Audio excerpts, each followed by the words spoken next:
Hello students, good afternoon to all of you. कैसे हैं आप सभी लोग? ये KLMN हाइपोथेटिकल अल्फाबेटिकल, यानी मैं ये कहना चाहता हूं कि आप N को नाइट्रोजन ना समझे, K को पोटेशियम ना समझे। फाइंड द कंडीशन में बता रहा हूं कब। K से L बना रहे हैं, L से M बना रहे हैं, M से N बना रहे हैं। K का एटॉमिक नंबर है X और मास नंबर है Y, और इसमें से एक अल्फा डिके किया, माइनस का मतलब डिके। फिर L बन गया, L से बीटा डिके किया, फिर M बन गया, M से भी बीटा डिके कर दिया। आपको बताना है रिलेशन अमंग द फॉलोइंग। तो पहला पार्ट है, आपको बताना है K और L में क्या रिलेशन है। सेकंड में आपको बताना है L और M में क्या रिलेशन है। थर्ड में आपको बताना है M और N में क्या रिलेशन है, M और N। फोर्थ पार्ट में आपको बताना है K और N में क्या रिलेशन है। फिफ्थ पार्ट में आपको बताना है L और N में क्या रिलेशन है, L और N। इतने पार्ट। हो सकता है किसी का आंसर आए नो रिलेशन, तो अगर आपको कोई रिलेशन ना दिखे तो आप लिख दीजिएगा नो रिलेशन, कि इन दोनों के बीच में क्या रिलेशन है, आइसोटोप है कि आइसोबार है कि आइसोटोन है कि आइसो इलेक्ट्रॉनिक है कि आइसोस्टर है या आइसोडाइफर। अब बहुत सारे बच्चों को यह नहीं पता होगा कि अल्फा डिके होने पर क्या होता है, बीटा डिके होने पर क्या होता है। 11th क्लास में तो किसी को नहीं पता होगा। अगर पता है तो बहुत अच्छी बात है, नहीं पता है तो सुन लो।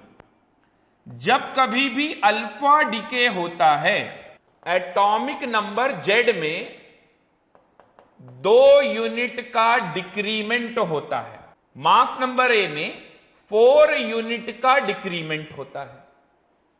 अल्फा डिके पे एटॉमिक नंबर में 2 यूनिट डिक्रीज होगा और मास नंबर में 4 यूनिट डिक्रीज होगा। बीटा डिके जब होता है तो एटॉमिक नंबर में यानी कि Z में 1 यूनिट का इंक्रीमेंट होता है। तो जब अल्फा डिके होगा तो यहां पर एटॉमिक नंबर में 2 यूनिट का डिक्रीमेंट यानी x-2 हो जाएगा और यहां पर y-4 हो जाएगा। फिर जब बीटा डिके होगा तो एटॉमिक नंबर में 1 यूनिट का इंक्रीमेंट यानी x-4 हो जाएगा और यहां पर y-4 और यहां x-5। फिर से जब अगेन बीटा डिके होगा तो यहां x हो जाएगा और यहां पर y-4। यही तो करना था। अब ढूंढना है रिलेशन। तो K और L में क्या रिलेशन है, और L में क्या रिलेशन है, दे आर आइसोडाइफर। आप चेक कीजिए इसका A-2Z। तो A-2Z चेक करना है तो y-2x आ जाएगा, और यहां पर अगर A-2Z चेक करेंगे तो भी वही आएगा y-2x। तो यहां पर A-2Z सेम है। और ये बात आप हमेशा याद रखिएगा, किसी भी पेरेंट एटम से यानी K पेरेंट एटम, अगर उससे अल्फा डिके होगा तो जो डॉटर न्यूक्लियाई बनेगा, ऐसे ही बोलते हैं, सन न्यूक्लियाई नहीं बोलते हैं, डॉटर न्यूक्लियाई ही बोलते हैं। तो पेरेंट एटम और डॉटर न्यूक्लियाई के बीच में क्या रिलेशन होता है, दे आर आइसोडाइफर। यानी किसी भी न्यूट्रल एटम से अगर आप अल्फा डिके कराएंगे तो पेरेंट एटम और डॉटर न्यूक्लियाई के बीच में जो रिलेशन होता है वो क्या है, आइसोडाइफर। L और M में क्या रिलेशन है, L और M में, है ना। तो L और M क्या है, आइसोबार। K और N, K और N mass number different, atomic number same, तो ये क्या हो जाएंगे, आइसोटोप। अगर K और N जैसा कि मैंने बोला था सवाल में, they are atom, hypothetical atom, तो अगर ये एटम है, आयन नहीं है, तो इसका मतलब अगर इनका एटॉमिक नंबर सेम है, तो अगर ये एलिमेंट है, न्यूट्रल एलिमेंट है, तो इनका एटॉमिक नंबर Z के बराबर होगा, जो कि नंबर ऑफ प्रोटॉन और नंबर ऑफ इलेक्ट्रॉन दोनों के बराबर होगा। तो अगर ये आइसोटोप बन रहा है तो इसके साथ साथ ये आइसो इलेक्ट्रॉनिक भी बन रहा होगा। और अगर मैंने ये बोल रखा है कि भाई ये K और N तो एलिमेंट हैं, एलिमेंट हैं, तो यानी कि K और N अगर एलिमेंट हैं, है ना, जैसे Kn पीरियोडिक टेबल में एलिमेंट हैं, वैसे ये भी एक एलिमेंट हैं। इनका पोटेशियम और नाइट्रोजन से कोई लेना देना नहीं है। तो अगर एलिमेंट हैं तो इनके पास तो नंबर ऑफ एटम भी सेम होंगे। एक एक एटम है ना दोनों में, मोनो एटॉमिक है दोनों।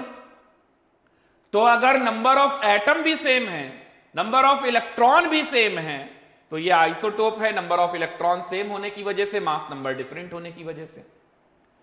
एटम भी सेम है और इलेक्ट्रॉन भी सेम है, तो आइसो इलेक्ट्रॉनिक भी बन जाएगा, आइसोस्टर भी बन जाएगा। लेकिन आइसोस्टर कब बोलेंगे? जब नंबर ऑफ एटम क्या होंगे? सेम। आइसो इलेक्ट्रॉनिक कब बोलेंगे? जब ये दोनों न्यूट्रल एटम है, न्यूट्रल एटम, चार्ज नहीं आया, तब बोलेंगे। L और N क्या है? तो Y-4 Y-4 आइसो बार हो गया। तो जब कभी भी आइसोटोप की बारी आए तो इस बात को ध्यान रखना कि अगर वो न्यूट्रल एटम है तो आइसोटोप वाले आइसो इलेक्ट्रॉनिक भी हो जाएंगे, ठीक है ना। और अगर उनमें नंबर ऑफ एटम भी सेम है तो वो आइसोस्टर भी हो जाएगा। K और N, पहली बात तो ये सवाल में बोला गया है KLMN एलिमेंट है, यानी आयन नहीं है, कोई केटायन है। एक अल्फा निकालने के बाद आपने लगातार 2 बीटा निकाले तो दोनों का एटॉमिक नंबर क्या हो गया? सेम। अगर मैं मान लूं कि ये न्यूट्रल एलिमेंट है और इससे इलेक्ट्रॉन कम होगा या ज्यादा होगा तभी केटायन या एनायन बनेगा, तो नंबर ऑफ इलेक्ट्रॉन सेम ही है, क्योंकि अभी भी ये भी x है और वो भी x है, तो नंबर ऑफ इलेक्ट्रॉन सेम है, तो आइसो इलेक्ट्रॉनिक।